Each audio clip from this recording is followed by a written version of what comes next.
Jaa, Tšau, tere! tšau! Nii et täna on meil Hanna-Peta Raud külas ning me küsime tema käest, mida siis see virtuaalne assistent teeb. Tere tulemast, Hanna-Peta! Tere, tere! Väga meeldiv on olla siin. Mm. Sina oled meil päris noorukene assistent ehk siis alles alustanud seda teekonda, aga väga aktiivselt ja jõuliselt alustanud, nii et ikkagi juba kliendi kogemusega.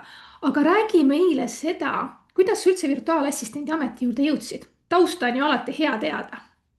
Jaa, ma tegelikult töötan ka assistendina täiskohaga advokaadibüroos praegu.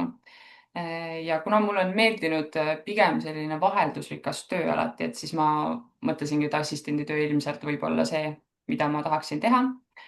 Ja kuna ma nüüd juba 3 aastat umbes olen assistendina töötanud, siis hakkas tekkima see, et kontoris ja ajal ikkagi nagu kinni seal kontoris ja siis mõtlesid natuke rohkem, et võiks selline paindlikum olla see tööaeg. Ja siis hakkas mul tulema assistendi kooli proovinädala reklaami Facebookis. Ja see tuli kuidagi nii õigel hetkel, ma mõtlesin, et olgu, et ju siis see on see koht, kus ma pean selle ära katsetama, vaatama, mis see endast kujutab ja ma olen väga rõõmus, et ma sinna proovinädalale läksin, sest ma läksin edasi ka siis kursusele täiesti. Kuigi ma olin hästi skeptiline ja mõtlesin ka, et kas mul ikka on vaja seda, et mis ma sealt ikka saan, aga ma sain tegelikult just sealt selle tõuke, et alustada, sest tegelikult mul kõik eeldused justkui olid olemas, aga ei olnud nagu seda ajendit võib-olla, et nüüd ma hakkan võib-olla seda virtuaalset asja ka tegema. Et assistendikool andis mulle selle tõuke siis lõpuks selle otsuse, et ma nüüd hakkan tegema ja katsetama seda. ja need asjad tegelikult ju juhtuvad õigel ajal, õigel hetkel, et mõnikord jah, on niimoodi, et mingi reklaamasi tuleb, siis sa mõtled, ja läheb, onju. ja järgmisel hetkel mõtled, et vot nüüd ma olen valmis minema ja seda sammu tegema. sul on päris põnev nõndanimetatud päris töökoht advokaadibüroost. kas see võiks tähendada ka midagi sellist, et sa saad toetada ka neid kliente, kes natukene sellist juriidilist poolt vajaksid, võib-olla mitte küll päriselt juriidilist nõu anda, aga sa oled ikkagi kodus sellel maastikul? Ma tegelikult õppisin majanduskoolis ka õigusassistendiks, mis tegelikult just siis seda poolt endas hõlmabki, et küll oma töö juures praegu olen ma natukene kuidagi tahaks öelda sunniviisiliselt vabatahtlikult läinud sinna tehnilise assistendi poole, et ma IT osa väga palju ikkagi assisteerin ja muidugi ka neid igapäevaseid nii-öelda administratiivseid osi. aga, aga mul on olnud ka tööülesannetes jah, täpselt just advokaatide toetamine ning menetluslikud tööülesanded ja tähendab majanduskoolis õigusassistendi erialal jah, praktilised ettevalmistamised, advokaatide kohtumised, kliendi mingisugused kirjad, asjad, et need ikkagi olid seal õppekavas sees ja tegelikult see nii-öelda koos assistendi töö ning see õiguslik pool on ka see, mis mind tegelikult nagu hästi huvitab, et ma just võib-olla selline jurist või advokaat olla ei tahakski, mulle meeldivad need pisidetailid rohkem seal taga. et selles mõttes on küll hästi põnev. Mhm. et sul ütlesid advokaadibüroo, et kas sul on mingeid eelnevaid töökogemusi veel, mis just virtuaalassistendi ameti juures siis lisaks sellele advokaadibüroos töötamisele tulevad abiks? Tegelikult ma olen selline, et ma olen hästi paljudes erinevates kohtades töötanud just sellepärast, et ma olengi tahtnud näha, mis kus toimub ja kuidas midagi tehakse ja mis mulle täpselt meeldib, et advokaadibüroo nii-öelda eelduseid mul tegelikult ei olnud. Ma enne seda töötasin ühes ettevõttes, kus ma tegelesin toodete ülespanekuga e-poodi. Enamuses olid kangad ja sellised pudi-padi tooted nii-öelda. Ja samamoodi siis ka tegin tootefotosid, et see oli täiesti teisest valdkonnast tegelikult ja siis ka see õigusassistendi ala tuli minuni täpselt ka nende reklaamidega, et siis ma mõtlesingi, et järelikult on vaja minna ja seal ma nüüd olen. Mhm. Väga äge. Nüüd me saaksimegi rääkida, milliseid teenuseid sa siis pakud, mis su silma särama paneb. Et alustajana ma saan aru, et me tahame hästi palju pakkuda, sest me ju täpselt veel ei tea, mis on see õige asi ja mingid asjad tuleb läbi proovida, nii nagu sa ka ütlesid, et oled erinevatel töökohtadel olnud just nimelt sellepärast, et saada aimu, mis need on, õppida mingeid uusi oskuseid, siis ka virtuaalassistendi ametis tegelikult on see hästi oluline. Ehk siis millised on praegu need teenused, millega sa klienti toetad? Jaa, ma esialgu ei olegi võib-olla, nagu sa ütlesid ka, et alguses on kõike tahad pakkuda, eks, et ma ei ole piiranud väga neid teenuseid, mida ma pakun, aga ma kuidagi hoian natuke rohkem sinna võib-olla nende kujunduste, sotsiaalmeedia toe poole. Et mul on selles mõttes Canvas, mulle meeletult meeldib igasuguseid asju teha, ma olen tegelikult ka nii-öelda siis enda praeguses töökohas turundust assisteerinud, mis on ka hästi palju nende kujundustega ju seotud, on ju. Mhm. Et, et pigem ma võib-olla olengi mõelnud, et ma võiksin enda suuna võtta sinna sotsiaalmeedia ossa rohkem, täiendada ennast selle koha pealt. aga mulle nagu meeldivad kõik assisteerivad ülesanded, mul on nagu see ongi selle võlu just, et need on nii erinevad ja sul on nagu nii suur vaheldusrikkus enda töös, et sul ei saa tekkida seda rutiini. Et Mhm. mingi rutiin on, mis on nagu iseenesest hea, aga lihtsalt, et seda vaheldusrikkust on nii palju, et see rutiin ei hakka tekitama sulle seda nii-öelda võib-olla väsimust või midagi Mhm. sellist sinna, et ma pigem praegu ei piiraks enda neid teenuseid, et ma ilmselt vaatan, võib-olla see läheb mõne aja pärast, kaldub kuskile poole ja võib-olla ei olegi see täiesti sotsiaalmeedia, et võib-olla ma praegu ainult mõtlen nii, et hetkel tundub mulle jah, see kujundused ja sotsiaalmeedia tugi nagu südamelähedane võib-olla. aga mis valdkonna kliendid sind võib-olla kõige rohkem kõnetavad? Ähm, pigem võib-olla mingid koolitajad, e-poed ongi võib-olla praegu, kui ma mõtlen ka, et mul ongi praktikat, ma ju tegin ka 2 koolitajaga. Ja nüüd üks klient on mul siis, ma ütleks, et natukene iluvaldkonnas ja e-poepõhine. Et need on nagu kuidagi tulnud ka minuni, et ma natukene enne mõtlesin ka, et võiks olla analoogsed ja noh, kuidagi ongi see, et mida soovid, seda saad, on ju, et Mhm, küsija sulle mhm. antakse. ja jah, et ainult manifesteeri, ütle välja ja juba just. tulevad, onju. et aga kuidas sul sellega on, et kui nüüd tuleb sinuni klient mingi teema või valdkonnaga, mida sa nagu võib-olla üldse nii hästi ei oska või ei ole isegi kokku puutunud, kuidas sul seal see valmisolek on siis ennast õppida ja siis seda vastu võtta? Mhm. Mulle on seda enda töös väga palju praegu igapäevaselt selle koha pealt, et küsitakse küsimusi ja mul on kuidagi, ma tahaks isegi öelda, et natuke rumal komme tihti öelda juba, et ja kõik saab korda, saame tehtud, saame hakkama, korraldan ära, pole probleemi. ise peas võib-olla mõtlen, et okei, ma pole kunagi sellise asjaga kokkugi puutunud.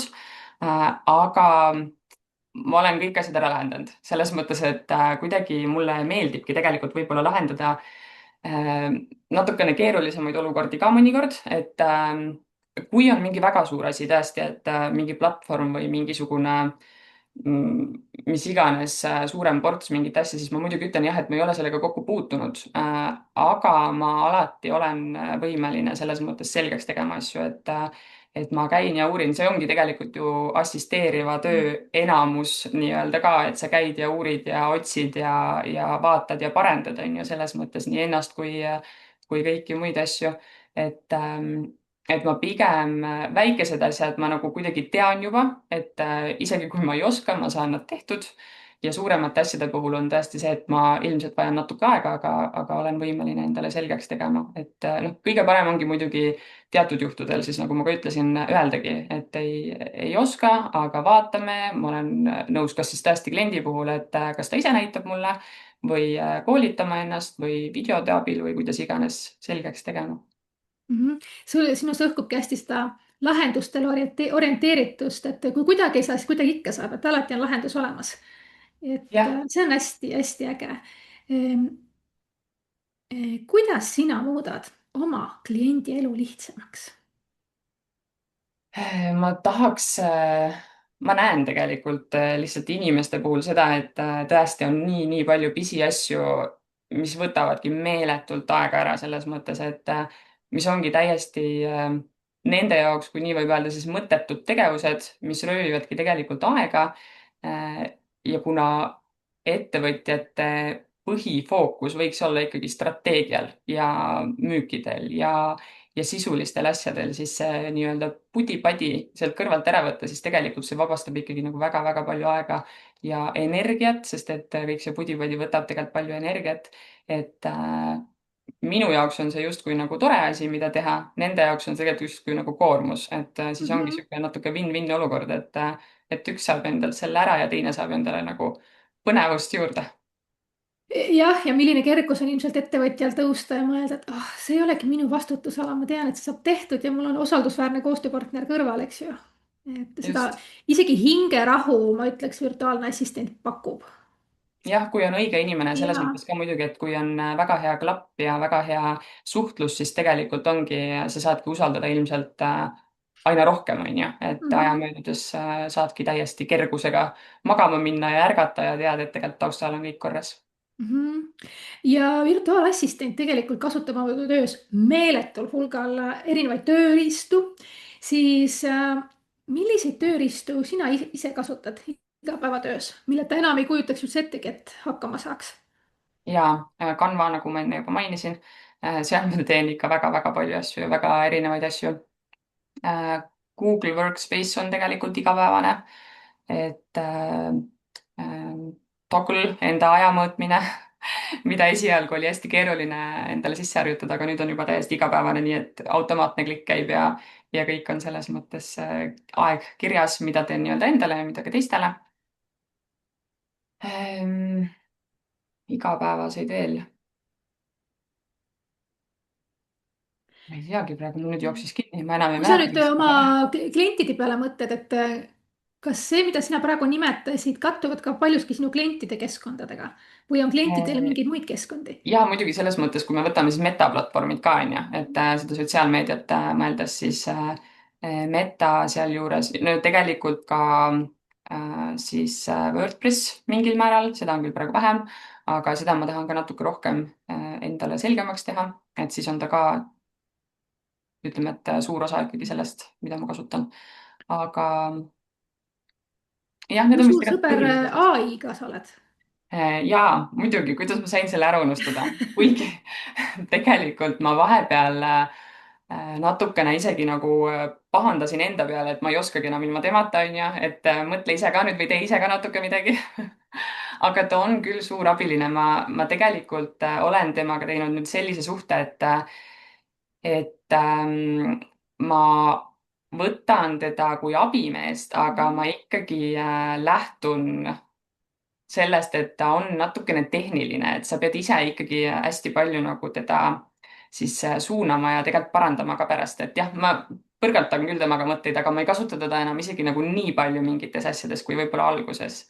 et samas see on asi, mida ma tahan endas jälle arendada ka veel, on ju, et ai tuleb igatepidi ja igast võimalustega, et see ilmselt jääb. sa ütlesid, et Canvat kasutad, kas sa Canvas kasutad ai-d, ai funktsiooni? Seal ma kasutan vähe, kusjuures mulle nagu meeldib ise natuke rohkem mingeid asju jälle teha. Mhm. et ma olen katsetanud, aga mulle kuidagi meeldib ise nokitseda. alati on väga inspireeriv kuulata mingeid konkreetseid lugusid, et selliseid näiteks, kus sa räägid mõnest projektist ja kuidas see siis, kuidas sul läks sellega ja mis emotsioonid sul seal kõik olid, et kas sul on välja tuua näiteks mõni näide, milline on sinu lemmikprojekt või isegi klient olnud, noh, nimesid ei pea nimetama, aga lihtsalt kasvõi valdkond, eks ju. mm, Jällegi ma nagu ei tahaks midagi lemmikuks võib-olla tituleerida, et need kõik on sellised põnevad ja jälle nagu uudsed. vahet ei ole, kas see on sama nii-öelda valdkond, on ju, siis ikkagi on, kõik on nagu uudne. aga mulle väga meeldis teha samuti jälle ühele koolitajale äh, kujundusi, sest temaga kuidagi oligi hästi lihtne selle koha pealt, et see mõistmine toimus hästi niimoodi, hästi orgaaniliselt kuidagi ja nagu hästi mõnus oli teha, sest see oli kuidagi nagu minulik kujundus ka võib-olla, siis kuidagi lendas kõik selle koha pealt, et see oli väga selline äh, hea tegemine. Kui sa oled selles mõttes suht alustaja, võib-olla sul on isegi kergem tuua mingisugune tulemus või välja siis, mis sind kõige rohkem rõõmustas, mis tekitas siukest, oh, ma sain hakkama, vau, kui äge. Ähm, hmm. ma arvan, et tegelikult oligi sellesama asjaga oli see, et kui esimene kord oli mul kahtlus ja kõhklus, et kuidas kliendile sobib ja kuidas ma ikka teen niimoodi, et ma ise mõtlen mingid asjad välja ja edastan kellelegi, keda ma ju tegelikult tean ainult kõnest võib-olla onju, kuigi suhtlus toimis, aga inimest ja tema nii-öelda neid eelistusi täielikult lõplikult ikkagi ei tea ja ma esimese töö peale nii-öelda sain hea tagasiside, siis see oligi selline kohe motivatsioon tuli suurem sisse ja kuidagi nagu ajendaski rohkem ise nagu katsetama ja proovima ja kuidagi see oli küll selline nagu eduhetk, et see positiivne tagasiside tegelikult nagu motiveeris kohe äh, rohkem julgemalt. ja siin tegelikult noh, ongi see on ju dialoog, koostöö on ikkagi ju dialoog, on ju, üks ütleb ühte, teine ütleb teist, kui tehakse mingi töö, siis tuleb tagasiside, saab parandada. et seda nagu ei tohiks karta, et kui sealt tuleb, aga sa ütlesid ka, et see esimene positiivne tagasiside andis sellise hea tõuke. aga kas sul on mingisuguseid siukseid katsumusi olnud juba oma töös? Ja nii-öelda siis see teine võib-olla natukene analoogne valdkond, aga ka siis kujunduste poole pealt oli täiesti nii-öelda siis teistsugune inimene ja temaga oli mul hoopis nagu teistsugused emotsioonid, et pidevalt oli selline ähm, kas ikka sobib ja kuigi suhtlus selles mõttes nagu toimis, et kõik nagu sai räägitud ja tehtud, aga neid siis kujundusi tehes oli mul kogu aeg selline endal küsimärk peas, on ju, et kas nüüd ikka sobib ja kas ma pean ikka tegema ja tegingi tegelikult hästi-hästi mitu korda ümber ja kuidagi ei jäänud ise rahule ja kuidagi oli see nii-öelda mingisugune kartus sees, et äkki ikka ei sobi, on ju, et selle koha pealt oli küll, samas pärast nagu jälle lahenes, on ju, et aga mõne inimesega tekib sihuke kuidagi nagu kunagi ei tahaks ise nagu rahul olla esimese asjana, on ju, et ikka tahaks paremini ja rohkem ja aga mis see kogemus sulle nüüd edaspidiseks on õpetanud? noh, jällegi selles mõttes, et usalda iseennast tegelikult et ära kuidagi ja kui ongi selles mõttes endal mingisugune küsimärk võib-olla, et siis aruta läbi ja tegelikult meil ongi siiamaani kokkulepped toiminud, et kui on kord nädalas näiteks kõned või kord nädalaga kahe tagant, siis vahepeal on ju kas Messenger või meilid või mis iganes, et kas kiire voice või kiire mingi küsimus, et saab alati vahepeal ka suhelda, et selle koha pealt ei ole probleemi, et see suhtlus on tegelikult ikkagi nagu kõige-kõige olulisem, seda on nii paljud inimesed öelnud ja see jääb edaspidi ka selleks mantraks nagu. ja senikaua, kuni me ei oska teiste inimeste silmade keelt lugeda ja mõtteid lugeda, siis see suhtlus on see, mis jääb. ja just just. täpselt see on see koht võib-olla, kus me ise saame ka enda suhtlemisviisi arendada, et võimalikult selgelt siis kas kliendiga suhelda ja seevastu ka klient iseenesest suhtlema õpiks võib-olla paremini, et võib-olla tal ei olegi olnud sellist kogemust, sest et üks kogu aeg üksi toimetab, on ju, polegi vajadust olnud kellegiga midagi jagada. siis on hästi hea, kui seal kõrval on niisugune rahulik ja toetav virtuaalne assistent, kes võtab selle pinge ka maha. klientidest rääkides, me üha rohkem tegelikult täna ikkagi teeme tööd selle kallal, et ettevõtjad teaksid, et virtuaalse assistendi teenus on võimalik. et ja siiski on selliseid erinevaid arusaamu. küll on see, et virtuaalassistendi töö on, ma ei tea, kuupõhine, pead olema, eks ju, iga kuu pakkuma midagi. et see on kallis, et kas sina oled kokku puutunud mingite selliste müütidega või on sul jagada midagi, mida sa tahaksid just ettevõtjatele öelda seoses virtuaalassistendi tööga? Ja ma tegin alles tegelikult ühe postituse ka sellel teemal, sest et ma kuulengi tegelikult just kõige rohkem seda, et inimesed ei julge võib-olla assistendi poole isegi mitte pöörduda, sest nad arvavadki, et neil on nii vähe tööd anda või et noh, kuidas ma võtan endale assistendi, et nii kulukas selles mõttes, et üks täistöökoht tuleb nüüd ära täita, mul on seda assistenti vaja kogu aeg tööd olema, kõik sellised asjad. Et virtuaalsete assistentidega ongi selle koha pealt väga-väga lihtne, et 2 tundi nädalas võid ka tööd anda, et täiesti okei ja ongi siis vastavalt vajadusele on ju, et kokkuleppeliselt muidugi äh, saad selles mõttes kuupõhiselt, tunnipõhiselt, projektipõhiselt, et see on hästi-hästi paindlik ja hästi mugav, ma arvan, just kõikidele ettevõtjatele tegelikult.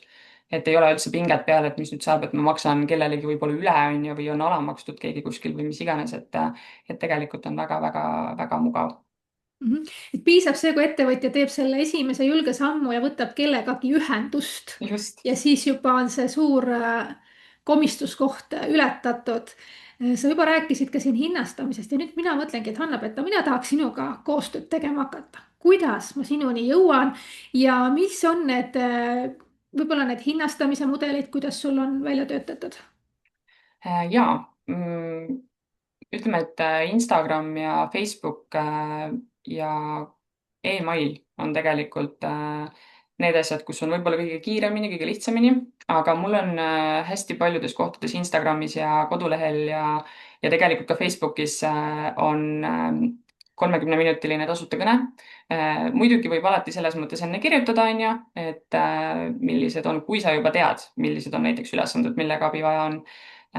Kui on veel selline natukene hall ala sinu jaoks, et siis on see kõne kindlasti palju mugavam, et saab läbi arutada, vaadata, kui palju, millega saab aidata. Et jah, selles mõttes võib-olla inimestel on praegu mugavam ka kirjutada otse Messengeri minu nime alt, see on ka täiesti okei, ma igalt poolt vastan, et ei ole nüüd see, et kui keegi isiklikule kirjutab, et siis ma sealt ignoreerin seda, ei teki, et tegelikult saab igalt poolt ühendust. Aga kuidas sul see hinnastamine on praegu Jaa, välja muidugi. kujunenud? Esialgu ma tegelikult rohkem ikkagi tunnipõhiselt.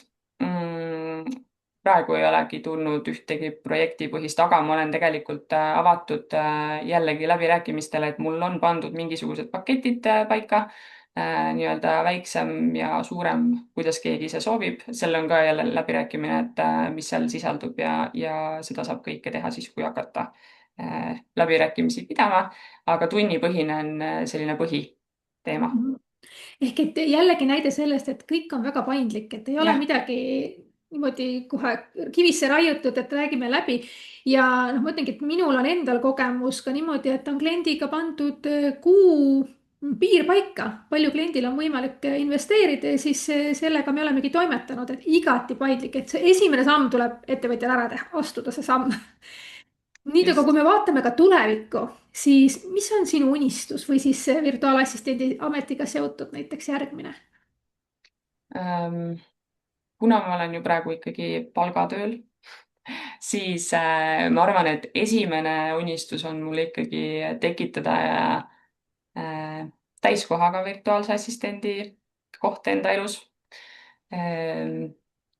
Ja siis edasi võib-olla saadagi selline mõnus, stabiilne kliendibaas, et kellega siis toimetada ja siis vaatab alles edasi. ma lähen niimoodi sammhaaval tasa ja targu.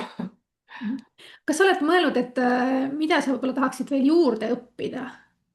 Et see Jaa. saaks sul toimida niimoodi, et sa saaksid tulla põhitöölt ära? Jaa, tegelikult mul ongi pandud praktiliselt plaan ka paika, et mul on paar ai koolitust, mida ma rohkem ikkagi tahan, sest et see tõesti ongi ikkagi nii suur osa. Ja no jälle aina areneb, on ju, et jõuab nii kiiresti eest ära, et põhitöö kõrvalt seda üldsegi õppida on keeruline vahepeal. Siis tegelikult on see sotsiaalmeedia osa ka, et mida võib-olla siis ikkagi rohkem, et ma näen, et inimestel kuna me kõik olemegi sotsiaalmeedias nii palju, siis seda abi on lihtsalt aina rohkem ja rohkem vaja, et endal sealt see põhi alla teha, et siis on lihtsam toetada. Ja just alles hiljuti lugesin ka kusagilt, et ai, noh, tegelikult on juba CV-s motivatsioonikirjas selline must have osa, et ilma selleta enam ei saa, et see on täiesti sama elementaarne, kui et kas sa oskad võib-olla inglise keelt või arvutis trükkida, on ju, et lihtsalt need paistavad turul oluliselt rohkem silma ja on rohkem nõutumad, kes seda oskavad, et ai on väga hea koht, kus edasi õppida.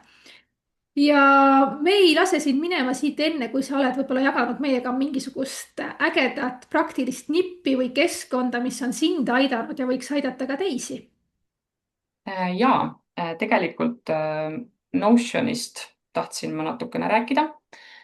Kuna ma olen hästi palju ikkagi toimetanud Google'is ka, Drive'is on mul väga-väga-väga palju igasuguseid faile ja asju, siis nüüd ma olen hakanud tasapisi klientide puhul üle minema Notionisse, kus ma siis loongi nii-öelda kliendile enda tööruumi.